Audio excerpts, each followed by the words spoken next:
I was standing just outside the living room when the laughter started cutting through the air like broken glass. The kind of laughter that isn't joy, it's judgment. Sharp, loud, enjoying someone else's humiliation. I couldn't step in.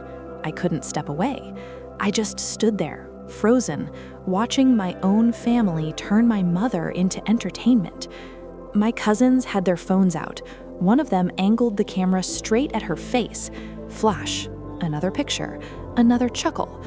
"Look at her," someone said. "Always quiet, doesn't even know how to defend herself, completely useless." The word useless hit me like a slap. My jaw tightened. Heat rose from my stomach to my throat. My mother lowered her eyes, folded her hands gently at her waist, and said nothing.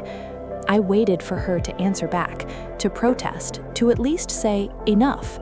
She didn't. My uncle leaned back on the sofa and said loudly, making sure everyone heard, "People who stay this quiet usually have something to hide. Who knows what she's done behind the scenes all these years?" A few guests leaned closer to each other, whispering. I heard it clearly. Burden, dead weight, tolerated, not respected. I stepped forward, ready to speak, but my father caught my eye and gave a small, hard signal with his hand. Stop. Then my mother touched my wrist without even looking at me, a soft press of her fingers, a warning, don't. That calm on her face hurt more than if she'd had cried. Tears would have made sense. This peace felt unbearable. The laughter grew louder. Plates clinked, snacks were passed around, while her dignity was torn apart in the same room.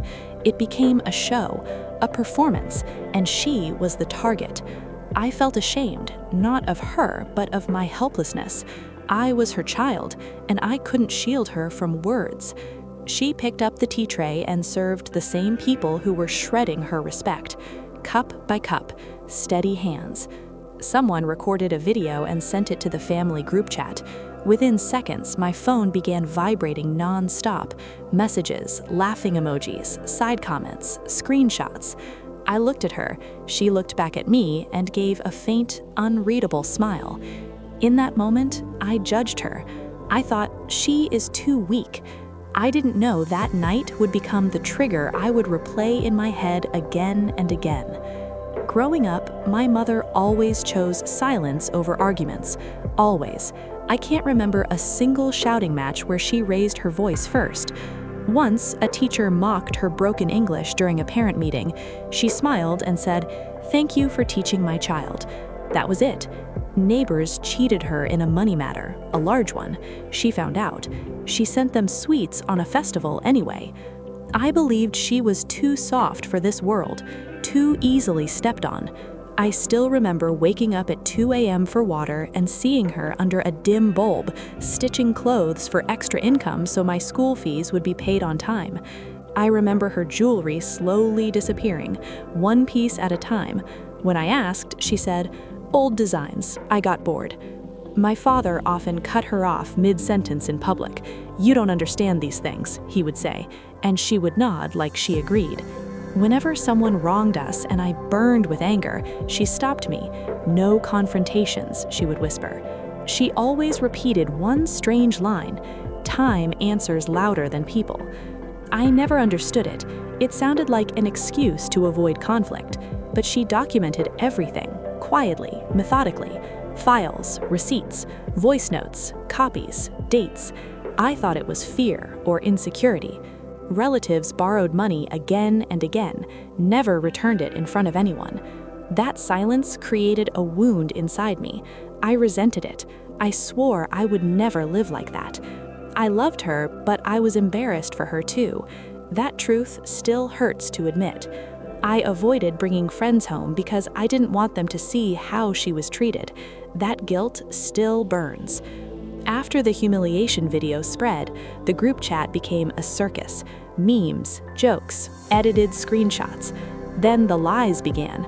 Stories that she had manipulated finances years ago, that she trapped people emotionally.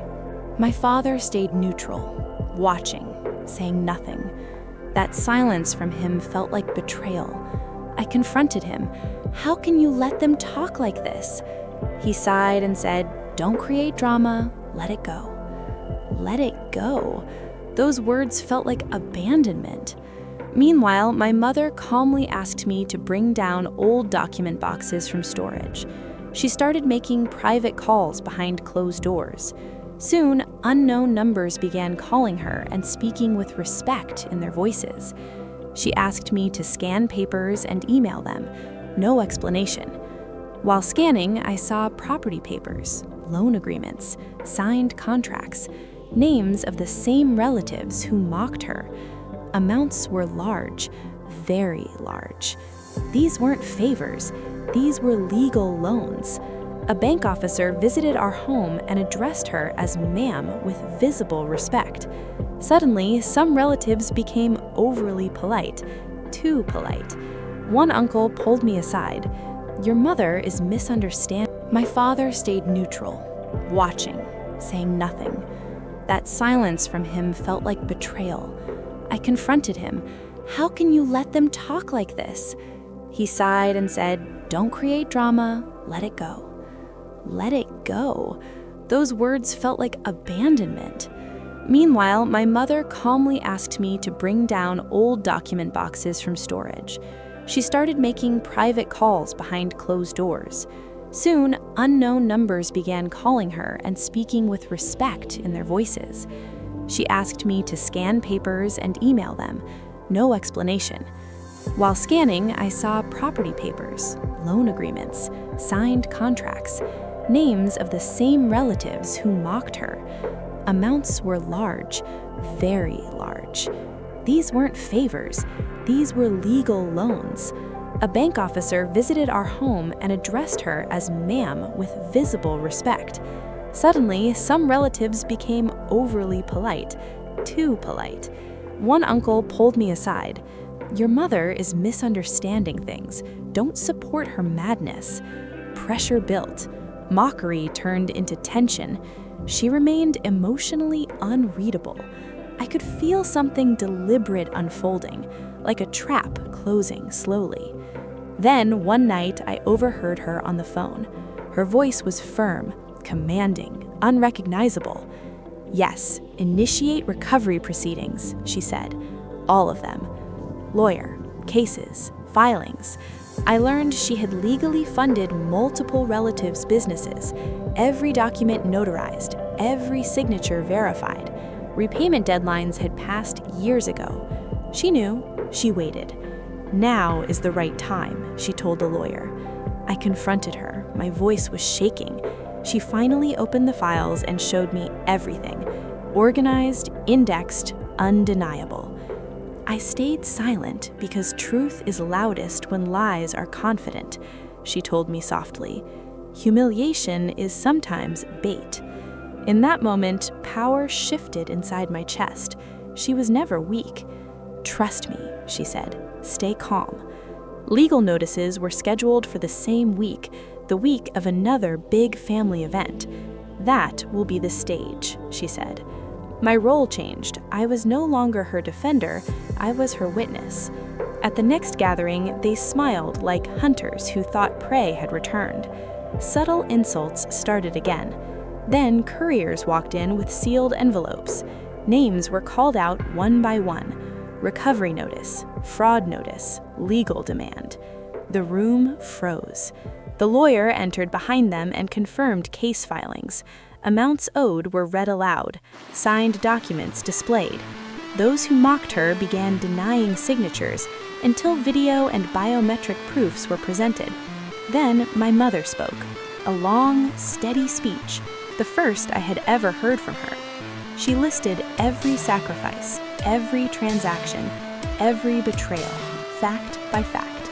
No shouting, just truth. The room's energy flipped. Ridicule collapsed into shock. One relative begged for private settlement. She said no. Formal resolution. My father stood speechless. I watched power reverse in real time. Justice landed heavier than anger ever could.